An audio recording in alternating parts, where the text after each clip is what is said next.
Life has a way of closing doors you thought would define you. The moment you think everything's falling apart is the exact moment you're on your real path. Hey, I'm John Gucci Foley. I've flown on the edge, but the biggest pivot in my life didn't happen in the cockpit. It actually happened when I thought my future was grounded. If you're seeing this right now, there's something inside of you that knows it's time. I had finished in the Navy. I had gone to Stanford Business School. I had gotten 3 master's degrees. I actually got to work in venture capital. I was in Silicon Valley right around 2000, 2001. And I remember being in the exact wrong place. Early stage, venture capital firm investing in technology startups. Exactly what blew up, right? And I remember that was a tough time. Right? But it's in those tough times you learn the most, all right? And I remember a thought hitting my head. It was the how come question, right? And it was, my question though was not how come the bubble burst. It was how come some people outperform others and some don't?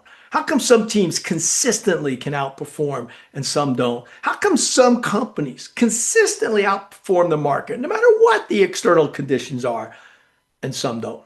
So that's been my journey for the last 2 decades. And prior to that, I actually went in a different direction. I'm glad it didn't work. But what happened was this. I had a really good mentor, friend of mine, David Price. He started American Golf Corporation. I learned a lot from David. I remember I actually asked him one day, I called him up and I said, hey, David, I'll give you a month of my services if you teach me how to run a Fortune 500 company. That was my phone call to him. And I remember he was quiet for a second. And then he said, not only, yeah, hell yeah, get your butt over here next week. I was like, no, I'm in Fiji. I was on the beach on Fiji. And I said, I'll be there in like 3 weeks. He goes, okay, fine. I'll send you some information. And he brought me into the inner circle.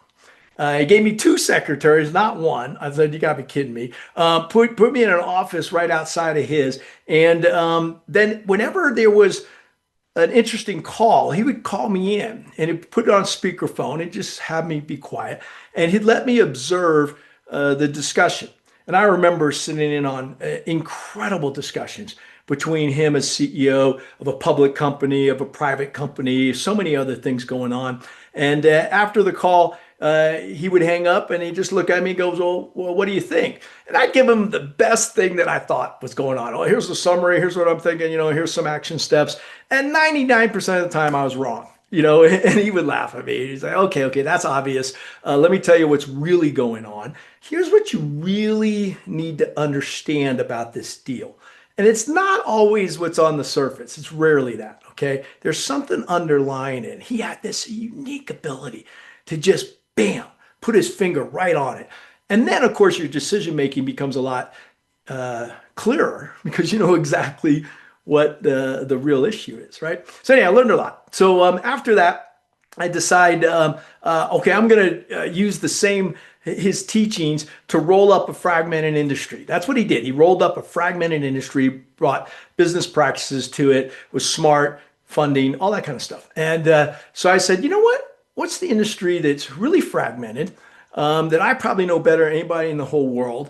And that's the aviation entertainment industry. I just gotten off the air show circuit for many years. I was the assistant OPSO my first year, so I got to work with the FAA. I got to work with these event producers. Then I got to fly in it, and I got to be the operations officer, which is in charge of all the operations of the Blue Angels, of the most visible squadron in the Navy. So I learned a lot, right? And I saw what worked and what didn't work. And that's usually the key of any industry. It's usually easy to know what's working. What's really interesting is trying to figure out what's not working. That's the key, right?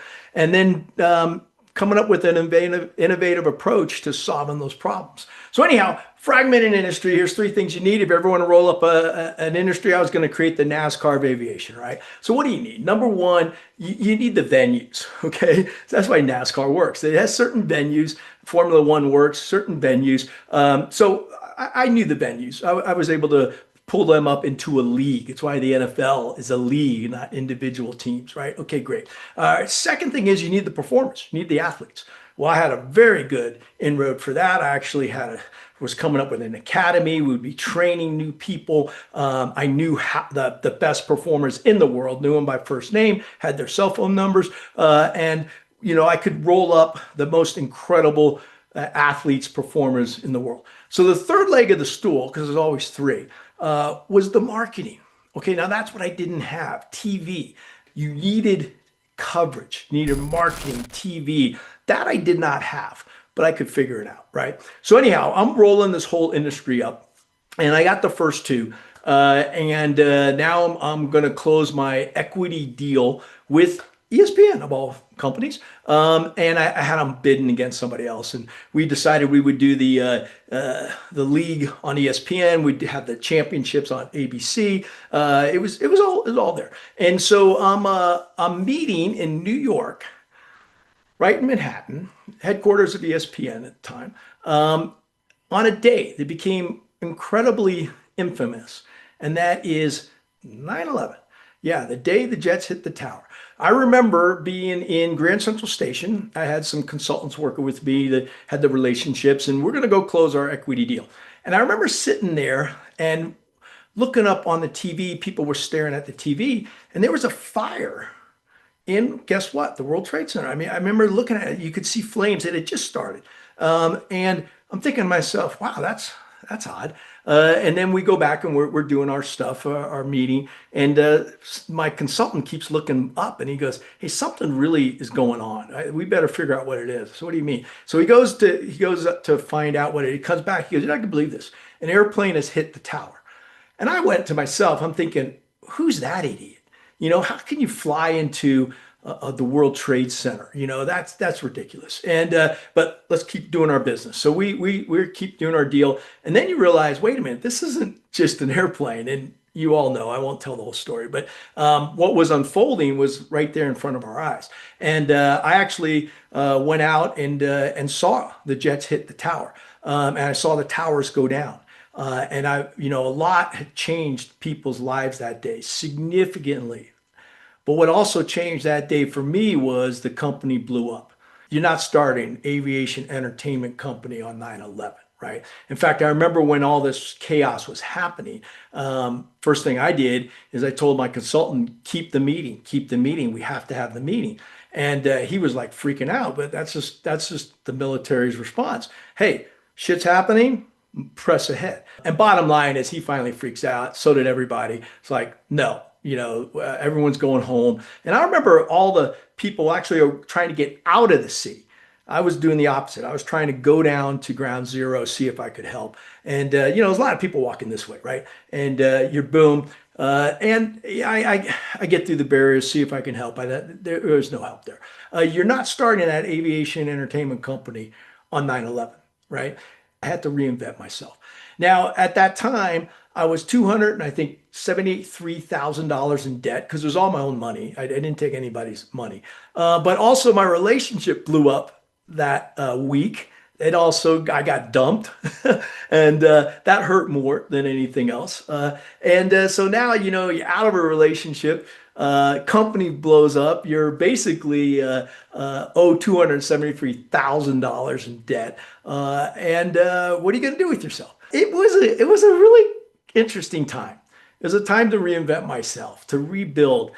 First off, it was, could I salvage the deal? I spent a year trying to do that. Probably 6 months too long because it wasn't going to happen. Not at that time frame. It wasn't smart. Now, Red Bull figured it out. You saw the Red Bull Air Races. They actually brought all three to the equation. Remember, you needed the three. You need the venues, create your own. Need the pilots, yep, and then you need the marketing. Of course, they had that. That was their key. So it was a good idea, just timing was off, all right? But the idea of reinventing yourself is important here. Was there lots of moments of uncertainty? Yeah. Was I scared? A lot. Did I have confidence I eventually would have figured it out? The answer is yes. Now, I'm really glad it didn't work. That was my comment earlier, is that life said, Gucci, you're meant to do other things in life. You're not just to start a NASCAR of aviation. Who really cares about that? Can you impact people's lives? And that's actually started another chapter in my life where I made the transition from kind of business leader, entrepreneur, to actually trying to make a difference in people's lives and started my speaking business. So things are meant to work out. I guarantee you in the moment, it's scary. In the moment, you may feel even depressed. mostly because they're losing a relationship. But then it's time to look back inward, take care of yourself, take care of others, and be open to the universe. Keep planting seeds. Plant good seeds and situational awareness. Be open to what's going on and don't be afraid to pivot. Pivots are fun. Pivots change your life. Glad to be here. Gucci out.